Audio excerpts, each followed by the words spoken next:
This message is from Grace Church, located in Frisco, a suburb of Dallas-Fort Worth. The Grace Church website is gracechurchfrisco.org. Craig Cabanis, the lead pastor, is the speaker for this message. We are wrapping up the book of Colossians. Today is the penultimate Sunday to study Colossians. Wrap it up. We're going to do the rest of the book next week, verses 7 through 20. Or how far does it go? 7 through 18, I guess it is. So today we're in Colossians 4, 5, and 6, verses 5 and 6. If you don't have a Bible, there's one under the seat in front of you. You can grab that, and it'll help you just to be able to track along with what we're talking about. It's on page 573, and I'm going to read the text, and then we will launch into it, having prayed and already asked God for His opening of our eyes. We do need Him to help us see as we talk about this idea of the Winsome Witness. So I'm going to read the text that we read last week because this is a two-parter on verses 2 through 6. So last week we covered 2 through 4. Today we'll cover verses 5 and 6. So Colossians 4, verse 2, this is God's authoritative word. Continue steadfastly in prayer, being watchful in it with thanksgiving. At the same time, pray also for us that God may open to us a door for the word, to declare the mystery of Christ, on account of which I am in prison, that I may make it clear which is how I ought to speak. Today's text. Walk in wisdom toward outsiders, making the best use of the time. Let your speech always be gracious, seasoned with salt, so that you may know how you ought to answer each person. Last week, we saw a transition in the letter that Paul, writing these new Christians in the city of Colossae, had turned from just sort of pointing them to the glorious Christ and what difference that made for them to be in Christ and describing how they were to live out their lives in Christ. He transitioned there with an emphasis on those who don't know Christ. And what is the church's responsibility, this fledgling, vulnerable, arguably vulnerable church in Colossae, what is their responsibility to those who are currently, once as they were, without the Lord? And so we saw last week that he started with prayer. When he began to talk about mission, the mission to unbelievers, he starts with prayer. And we talked about last week the theme that the first step to reaching out is reaching up. We reach up to the Lord in prayer to empower our reaching out to others. And in particular here, he asked for prayer that the door would be open for the word, the gospel. The door would be open for the gospel to walk through and reach people. So that's what we talked about last week. We said that the verses 2 through 4 are about talking to God regarding the mission. It's about talking to God about people. And verses 5 and 6 is about talking to people about God. And that's where we are today. We're going to see what he has to say about what is the church's responsibility to talk to people about God. Now, we might expect him to emphasize what we are to communicate with unbelievers, yet in this text, he stresses how we are to communicate with unbelievers. There'd be other texts that talk about the message of the gospel. Well, he has talked about that throughout this letter, but here, his greater concern is the manner in which Christians relate with those who are unbelievers. The content of the gospel is obviously critical. He's been arguing against people that are misrepresenting grace as false teachers, but it's not enough to get the message right. It's not enough to get the message right. The message must shape the messenger so that his or her attitude commends the message rather than distracts from the message. It's possible to communicate the message, but do so in an incongruent way so that it distracts from the message rather than commending the message. It's not in the words alone that we use when we're relating with people who don't know Jesus. Our delivery matters. Our attitude matters. When my kids were younger, they're all grown now, but when my kids are younger, I can remember at various times angrily correcting their anger. Now, some of you are laughing because you did the same thing this morning with the little kids. But I can remember saying, "Stop being angry with your brother." Now, the words are correct, but the delivery confused the message.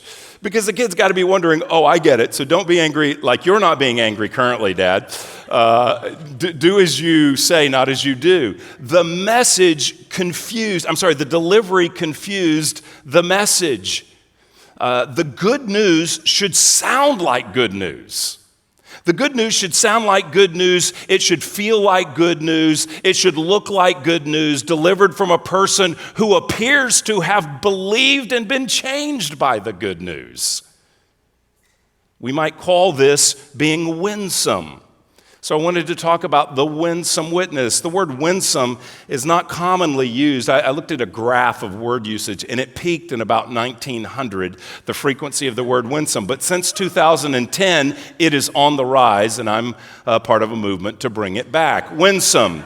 It means attractive, not in terms of physical appearance, but it means something that's attractive or that would draw someone in. It means to be engaging, to be joyful, to be cheerful, to be pleasant.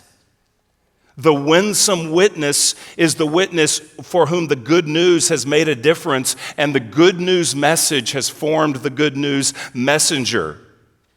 See, verses 2 through 4 have to be connected to 5 through 6 because we can't pray for open doors and then respond and act in front of individuals who don't know Christ in a way that would cause them to want to shut the door.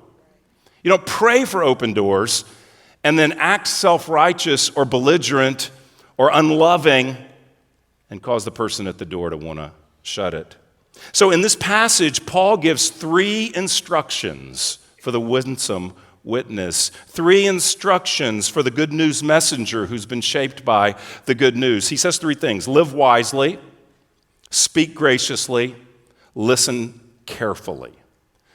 Live wisely, speak graciously, listen carefully. Live wisely, first of all. Look at verse 5. Walk in wisdom.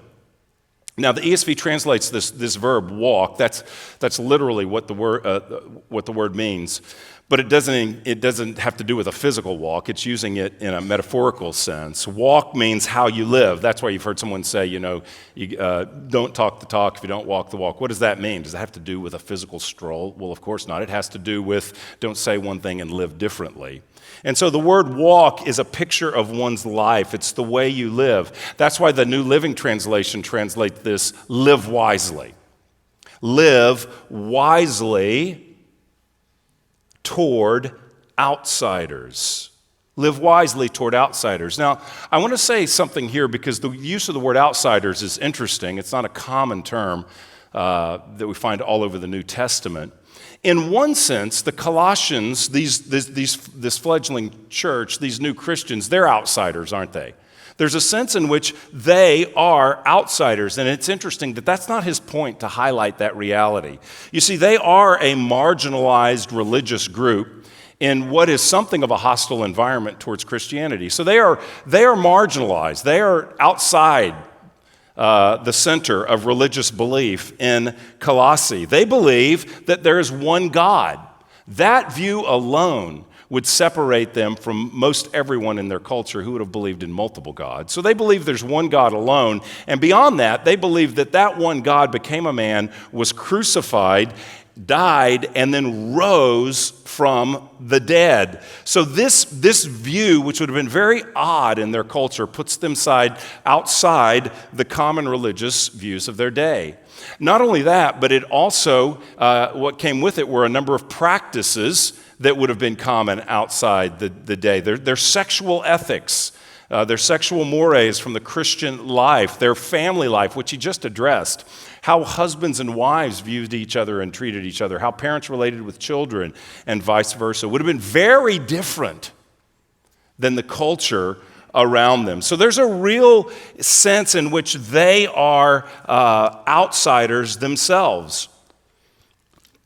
And it's worth noting that here he doesn't play on that, rather he puts them to the inside. He wants them to have a different perspective. He wants this sense that you are an insider to be part of their identity. Now, we are outsiders of the culture. That's part of our identity as well.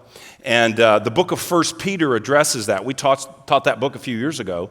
1 Peter addresses what it's like to be an alien and a stranger to your culture. And we all are that. But here, in this instance, he wants them to view themselves as insiders because he puts those, he calls others outsiders, namely those who don't know Christ. The outsiders are those outside the church, those outside of Christ. They are outside the saving grace of Jesus. And so he says, I want you to live wisely toward, or the New Living Translation says among, I want you to live wisely among outsiders.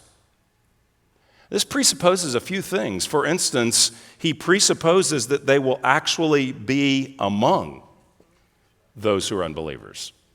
That's a starting place. He didn't even give a thought that there would be some kind of holy huddle, sort of this sequestered fortress mentality of Christians that are gathered within the walls and insulated from the exterior world. He didn't even address that. It's just a given. Hey, walk in wisdom toward the outsiders. Live wisely among those that don't believe who are around you, your family, your extended family, your coworkers, your neighbors.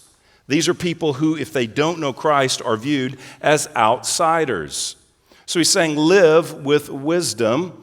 First of all, make sure that you're living among them, that anyone would even be able to do the things that he speaks about later, that they would even hear your speech, your gracious speech, that you would even have an opportunity to listen carefully to someone. Make sure that you are among them. And the fact that that is a default understanding says something to those of us who've been Christians for a while, who may have sort of drifted away and now from our world, our culture, our relationships, and sort of just formed relationships, primarily friendships with Christians. That this says something to us right here that gets our attention. Among the outsiders, make sure you're walking in wisdom. How do we do that? Well, I thought about this. I don't think it's helpful to give you a checklist of actions that are wise, though I'm going to identify one unwise practice. But I don't think I should just give you, do this checklist of things, and then that's wise living among outsiders, because everybody has different relationships, different stages of life, different opportunities, different cultures. We're a diverse group, so I can't just give a checklist. So I think what would be more helpful is to talk some about our identity, and I think if we understand the identity he has in view here, I think the actions will flow a lot more normally, easily, naturally, we could say. I think what we have to ask when it says walk in wisdom toward outsiders, I think the first question is, what makes me an insider? If there is this outside-inside mentality, how am I on the inside? This is the starting place. Why am I no longer an outsider? Well, it's not because of my superiority in any way.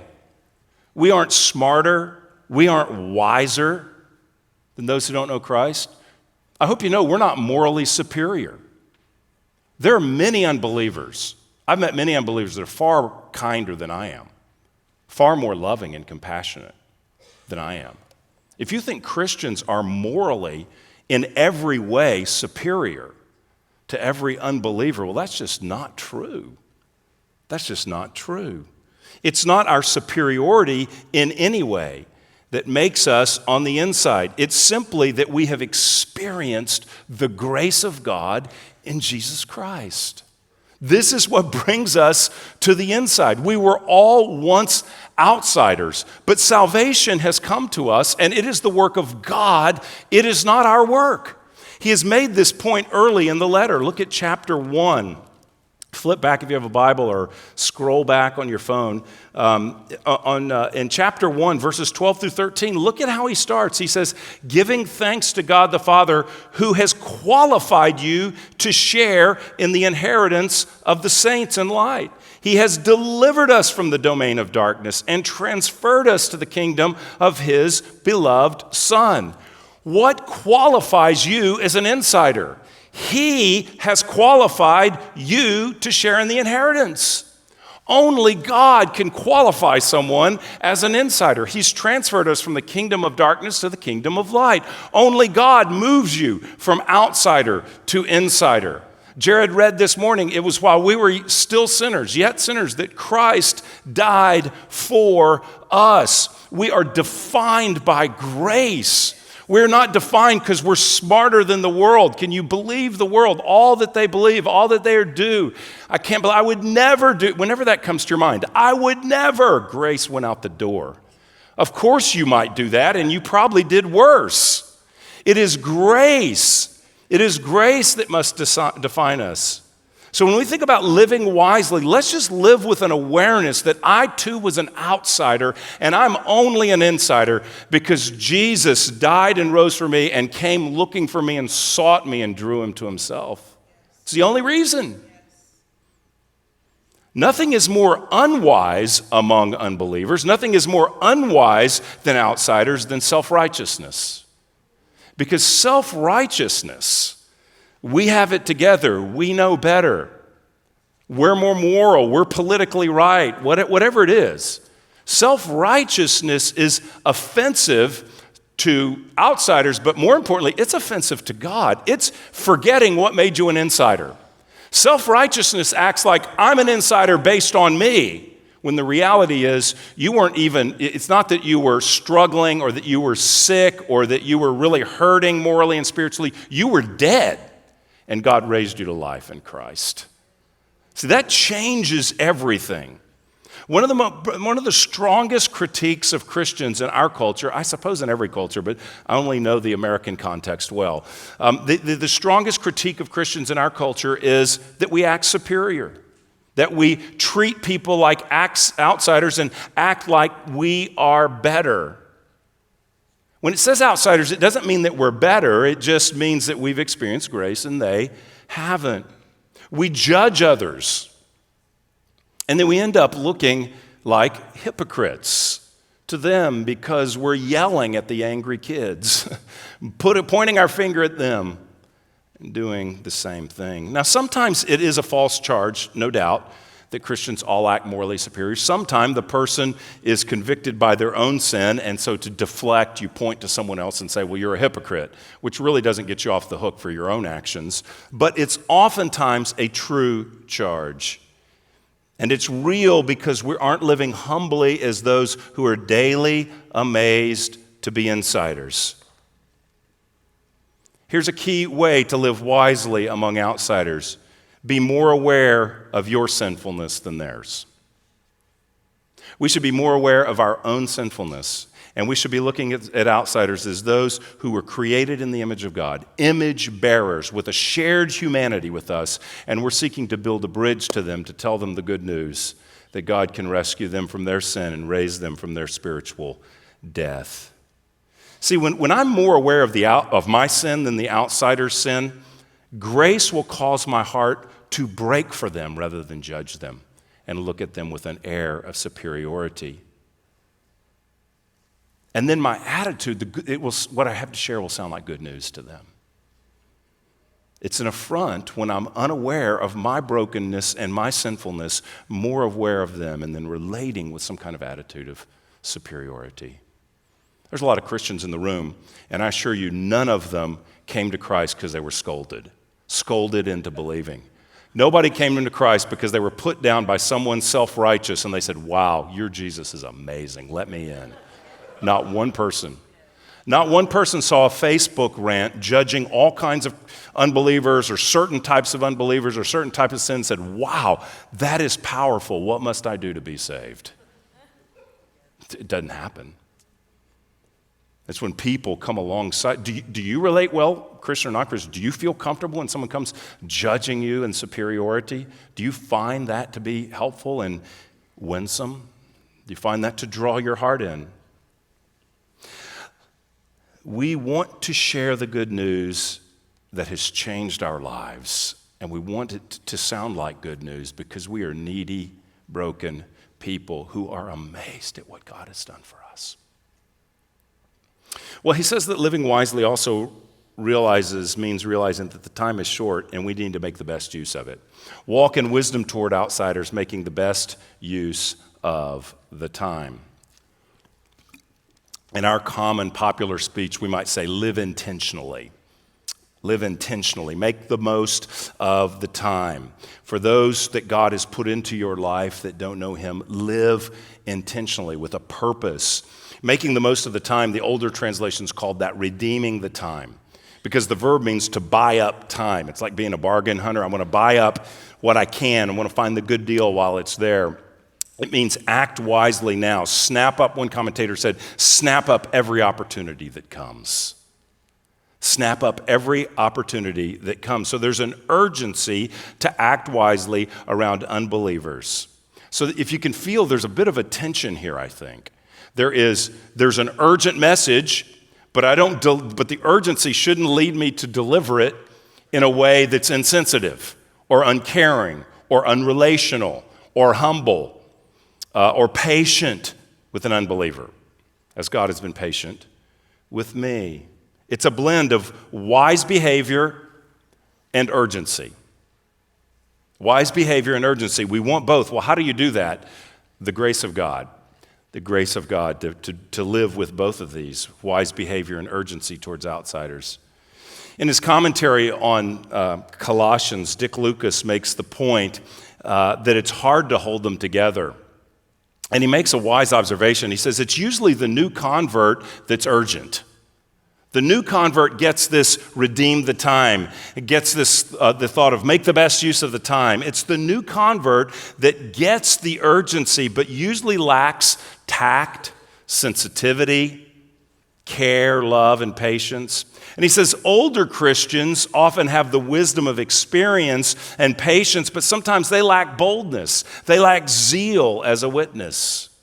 I thought, man, I've been in both of those places. And I wish I had right now my teenage, college-age zeal that just didn't respect certain boundaries that should have been respected. I wish I had that zeal and the wisdom I have now combined together. And if you're young and zealous as a new believer, we wish for you that you had the wisdom that comes with age and patience as well. And maybe we'll tap you on the shoulder and share that at some appropriate time.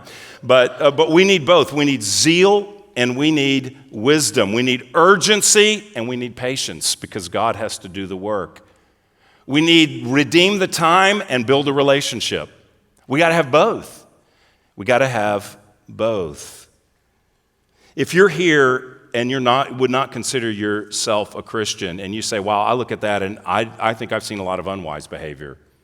Maybe you're not even sure why you're here. Maybe you're thinking, man, I've seen a lot of hypocrisy. I've seen a lot of people who were self-righteous. I've seen a lot of urgent people to tell me something, hand me a tract or tell me I'm a sinner, or at least that's what I felt. I've seen a lot of social media posts that felt that way, but I haven't really felt very many people sort of reach out to me as if I'm human, one human to another. And if that's your situation where you've been treated what Paul would say unwisely, I'm sorry that's been your experience. The reality is our Jesus is perfect and we are far from it. And we as Christians often fail to represent him in the way that we should. And that grieves us when we're thinking right. That grieves us that we would misrepresent him in that way. The reality is that Jesus comes to us in our sin. You are a sinner. If you've heard that message, that's true. That part is true.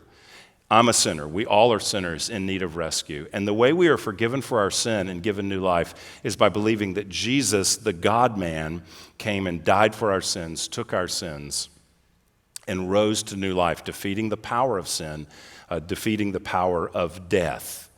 He came to restore all things, to make all things new. The world was created in perfection, but because of human failure, human sin, human rebellion against God by Adam and Eve, everyone since then has been on a trajectory, a natural trajectory away from God.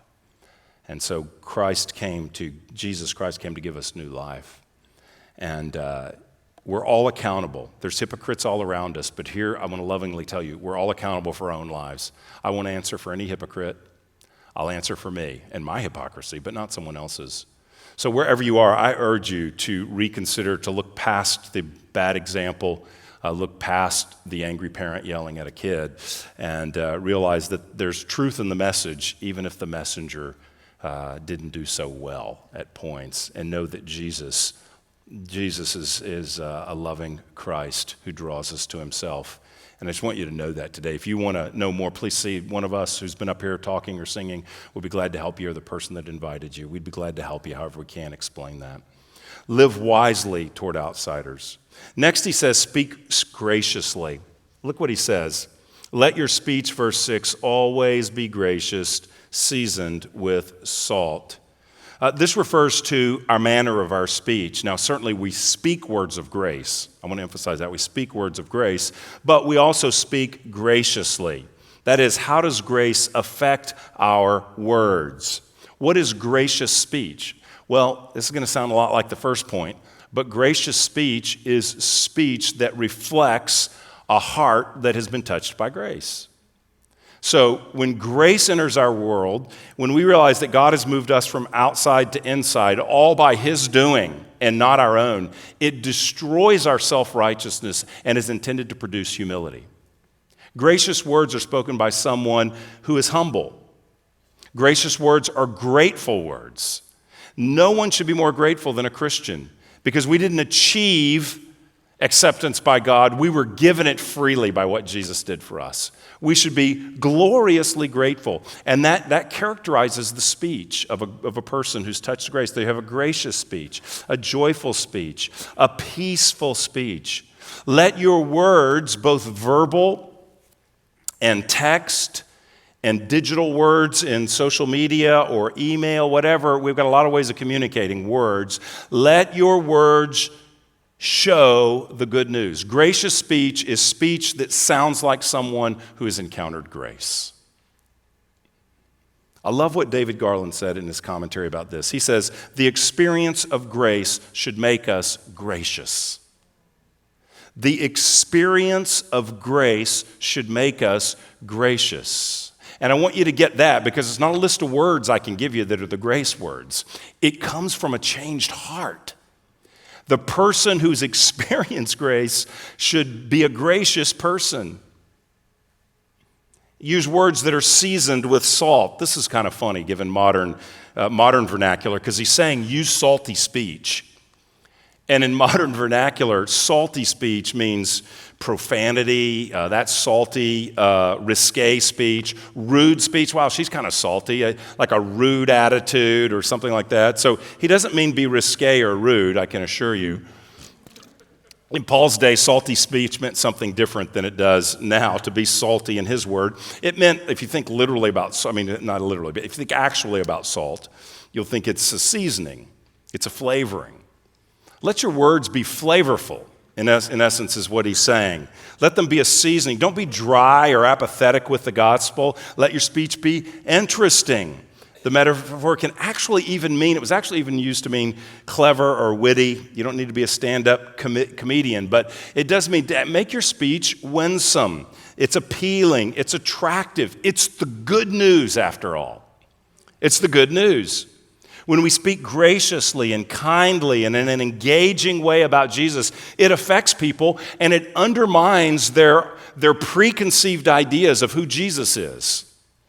It disarms the previous experience they've had where they prejudge us to be self-righteous, condemning, unloving, know-it-all, narrow, all these kinds of things. The person with gracious speech undermines all of that. The person who's joyful, the person who can laugh at themselves, the person who's self-aware of their own weaknesses and sins, and is just grateful to God for all that he has done for us. We need the experience of grace to be ones who speak gracious words.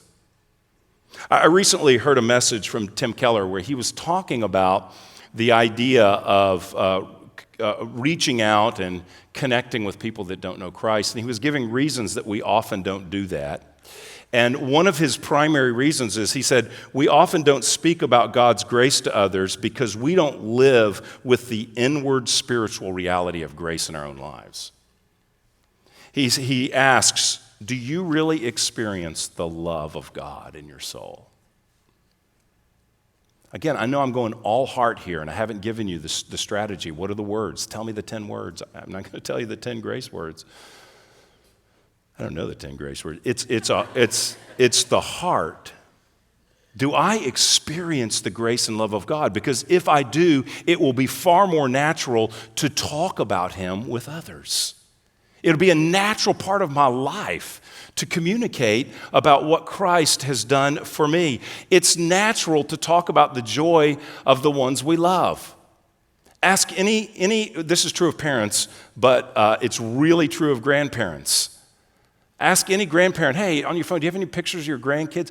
Watch them light up and tell you way more than you wanted to know about the one they love.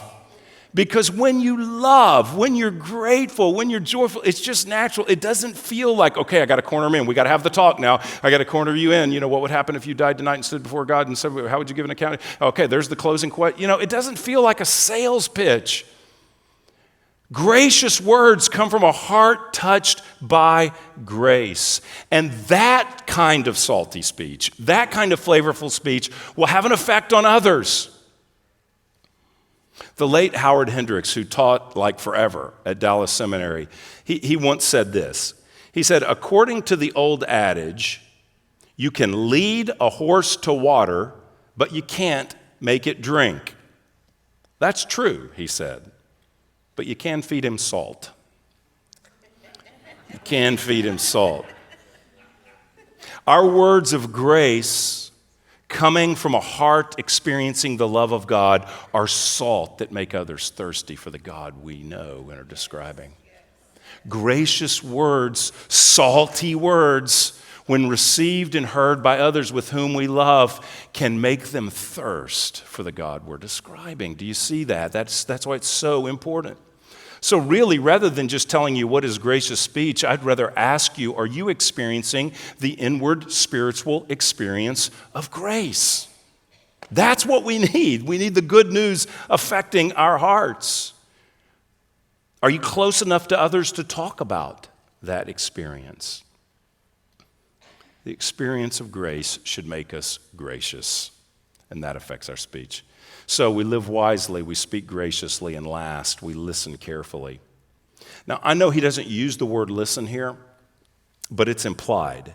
He says, verse 6, let your speech always be gracious, seasoned with salt, rather, so that you may know how to answer each person.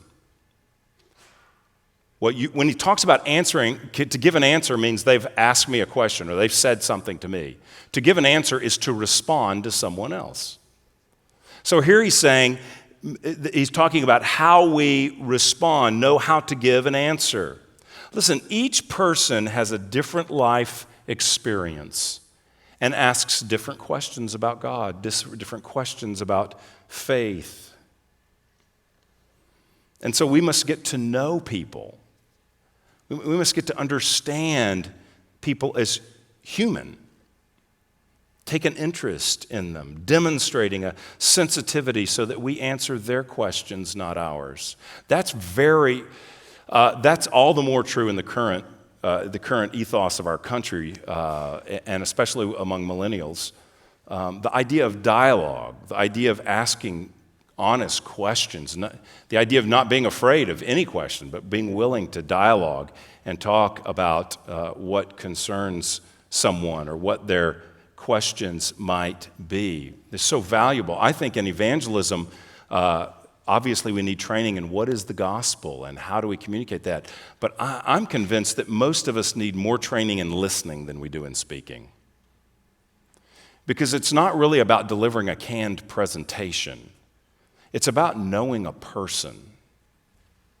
When Jesus meets the woman at the well, which I think is the longest interaction he ever has with an individual in the Bible, he speaks to her, he breaks all the cultural barriers and speaks to her as a person. He doesn't deliver a canned speech. He speaks of her life. He reaches her hopes, her dreams. He knows what her fears are. Now, he's God. He can see things that we can't. I get that. But he draws her out and connects with her personally. We want to understand what is on someone else's mind instead of just communicating what is ours. And often we only get their questions when we connect with them, when we're real, when we're regular, when we're, okay, this is earth-shattering, when we're normal. We have far more in common with outsiders than we know. We're all made of the same stuff. I heard an illustration shared by Michael Ramsden. Michael Ramsden is he's an apologist. He's written on conversational apologetics. And so he just travels around and teaches. Apologetics is sort of giving a defense for Christianity, giving a defense for the faith, that sort of thing. So he speaks at universities and all kinds of places. And he shared a story about being invited to a dinner with college students. So he was on a campus probably doing a presentation. And he was invited to go to a dinner with a group of college students.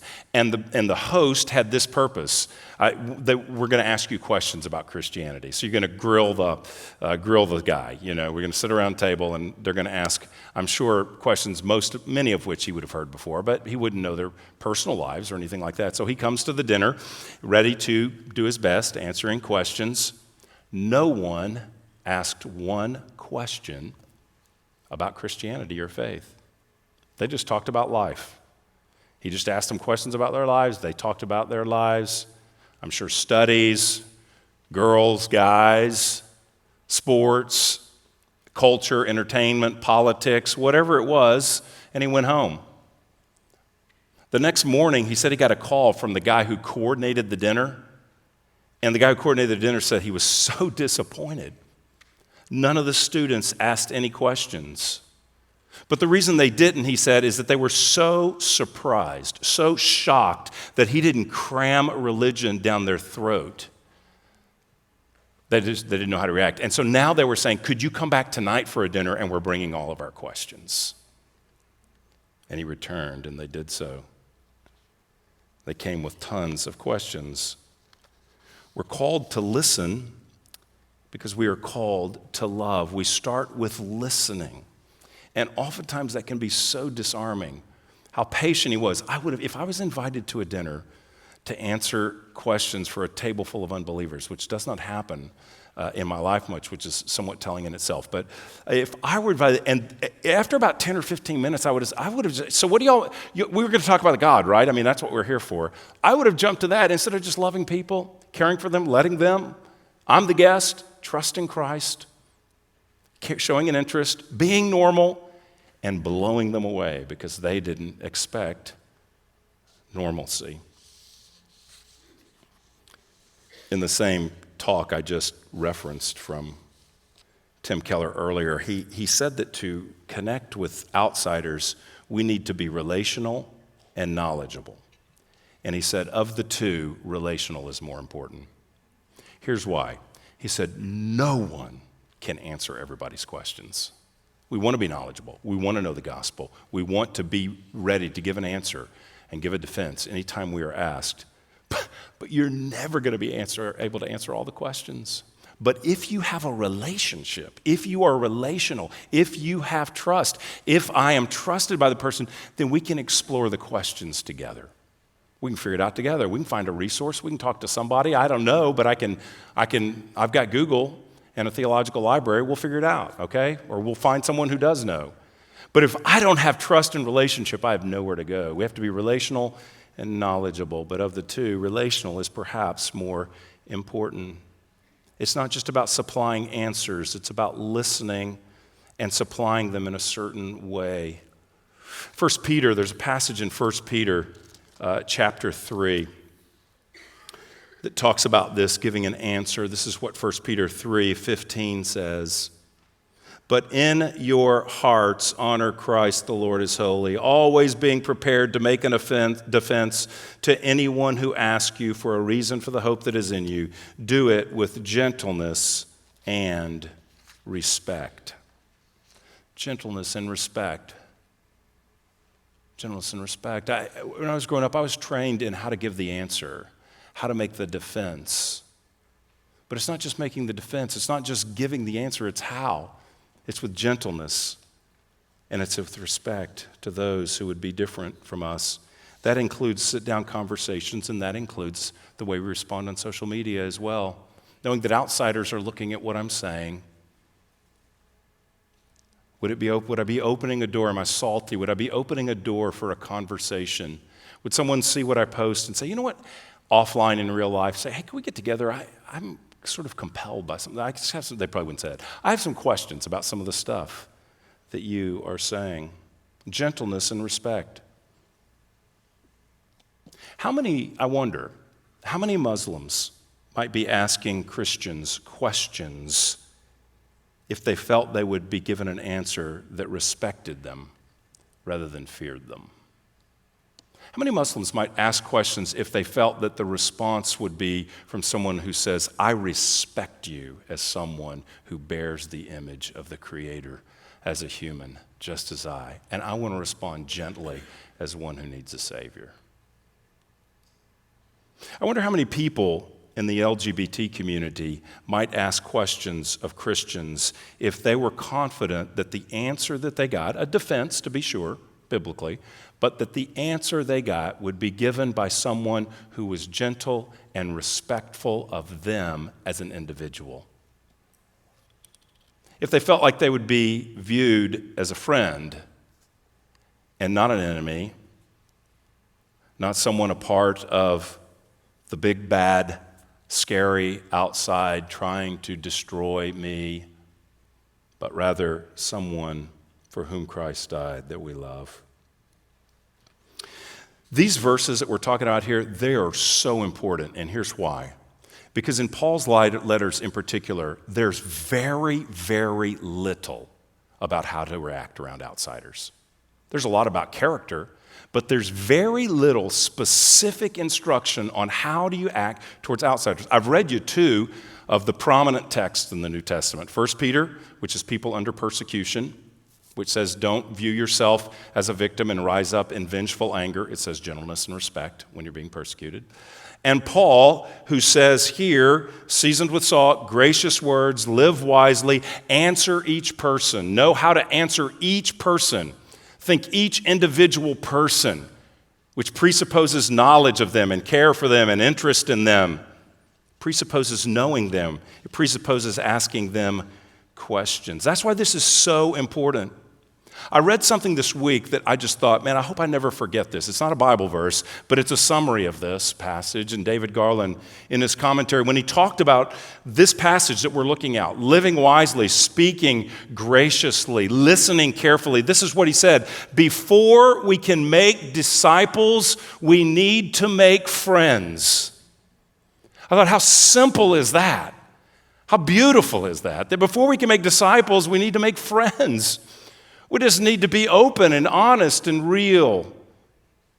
Ask questions, get to know, treat people as a person and not an evangelism project, realizing that God's work of salvation is His and not ours. The gospel teaches we have a common humanity with all people, so it shouldn't be odd that we could befriend or relate with any type of person, knowing that we too were once outsiders far from God. It removes a lot of the pressure to not have to have it all together or to act like we have it all together, but to be real. It removes a lot of pressure. To live wisely means to be human, to build a bridge and not a wall with outsiders, to be cognizant that I am a recipient of grace, speaking gracious, and to be among them. Speaking graciously is allowing our experience of grace to shape our words and overflow from an inward spiritual reality of grace. Listening carefully is loving another person enough to understand their life experience so that we may give an answer that we ought to answer each person. It means that I know something about them. I'm getting to know them. I'm caring so that I could respond in an appropriate way. If making disciples starts with making friends and relating in this way, I want to ask you, how is God speaking to you today? I think He's speaking to all of us. How's He speaking to you today? Well, there's kind of two ways He might be speaking to us, verse 5 or verse 6. Verse 5 might be speaking to us about access. Do you have unbelievers? Do you have outsiders? Do you have unchurched, people outside the grace of God in your life, in your circle of friends, in your circle of people that you know and love and are growing in relationship with?